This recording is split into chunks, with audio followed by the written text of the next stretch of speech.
What is up guys, it's your boy Solam here, back with another classic WoW video. So today we're talking about official hardcore servers, and I'm going to be talking about a couple of problems that classic WoW has had for quite a while now, that these official hardcore servers could actually fix.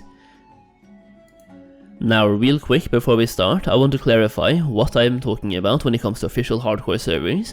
So official hardcore servers are hardcore servers coming out, supported and developed by Blizzard themselves, so they would be basically the same as classic WoW and classic era, but it would be classic era and having their own subsection for hardcore, which basically has a couple of things involved, but I'm going to be talking about this as if it's regular classic era, but without the ability to resurrect.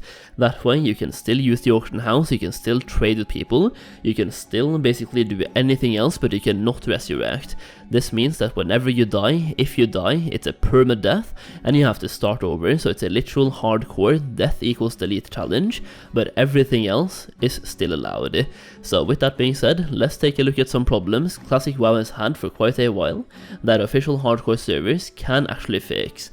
First of all, let's talk about the botting and what this would look like on official hardcore servers, and I'm just gonna say it right now, hardcore servers would fix botting to quite a huge degree, and there would be almost no bots on hardcore servers.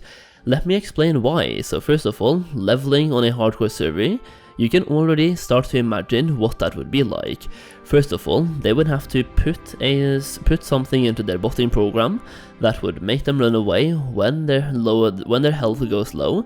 They would have to use a potion, they would have to use a bubble, like for example if a bubble is still a thing, or if a bubble hearth is still a thing, they could program so their bot would automatically bubble hearth at 5% health, just as an example, or they could program so they bubble and then run away.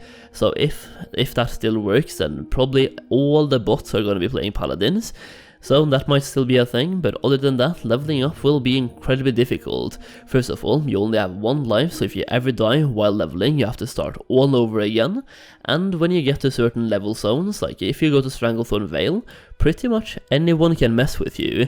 Let's just use this and say that all the current ways to grief people will still be on hardcore servers as well. Well, in that case, anyone that knows how to grief people can do the same thing and take out the bot, right?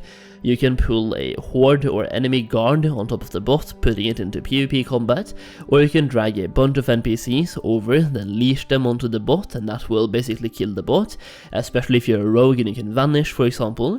That way, the mobs will stop attacking you and they will go straight for the bot instead. Now, even if Blizzard finds a way to basically take out any way to grief people, you can still pull mobs with AoE abilities and drag these on top of the bots as well. So if you're playing a hunter, a warlock, or anyone who can kite Taramus, for example, you can basically have one person on the server permanently taking out any bot. And if he's doing this in level 30 plus zones, it will ensure that no bot will ever make it past level 30, right? You can just drag Taramus on top of them, he will do a huge AoE ability, and they will instantly die. So that's number one. There could still be gathering bots though, like let's talk about herbalism and mining, for example. In this case, the same thing applies. They would have to level to level 10 or 15, and then they would have to permanently do herbalism and mining inside Elven Forest, or like in a safe zone, so Elven Forest, Durotar, and maybe like the Barrens and Westfall, but even that's gonna be a little bit sketch. There is one type of bot though that will definitely be on these hardcore servers pretty much no matter what, and that is fishing bots. Either way, botting will be less prevalent just based on the fact that you only have one life, and there's so many ways that other players can actually then kind of moderate their servers against the bots.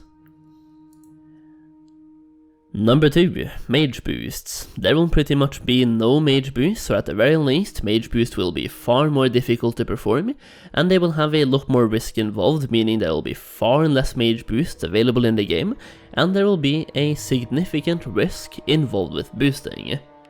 Personally, I would be more than fine with mage boosting on official hardcore servers, just based on that one thing I just mentioned.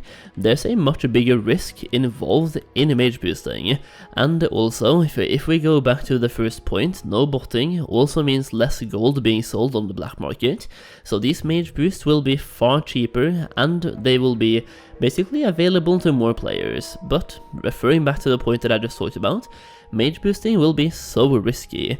Even seasoned and skilled and experienced mage boosters, every now and then they make one mistake, and if you're boosting Addon, one mistake is all it takes and you will die, and in this case, on hardcore servers, that means you will have to delete your character and start all the way from level 1.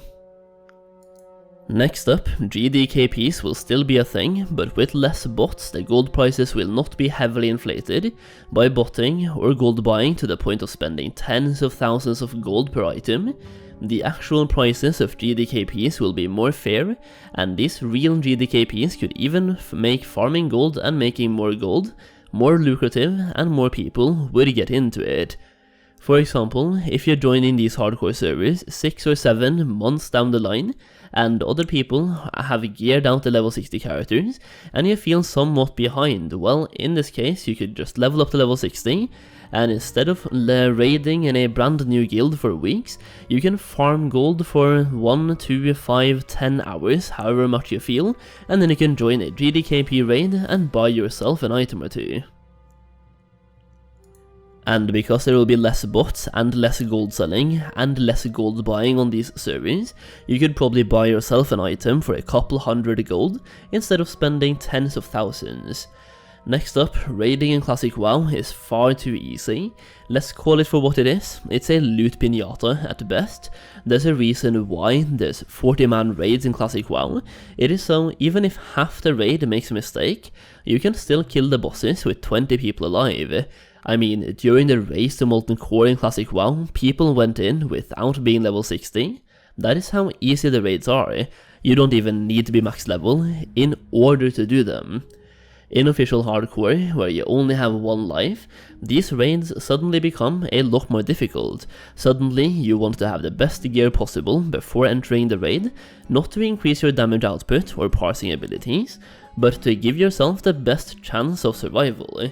And you also have to alter the way you actually do the raid itself, and which tactics you use on the boss, as you will play it the safest way possible.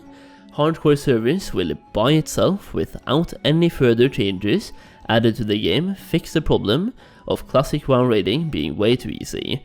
When you actually only have one life, the difficulty of Classic raids are just perfect. Some raids are easy, others are difficult. For example, Blackwing Lair was just cleared by the Hardcore Elite Guild on Classic era servers very recently, after well over a year since the hardcore community started doing these hardcore raids.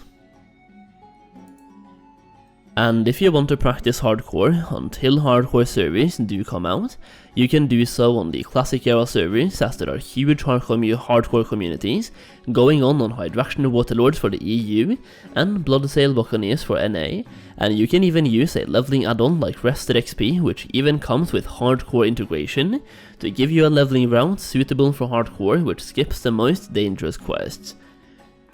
And that is pretty much what I have for you today. Hopefully you enjoyed the video. If you did, please consider dropping a like and a comment for the YouTube algorithm. And as always, subscribe to the channel for even more Classic WoW content. Thank you so much for watching, and I'll see you again very soon.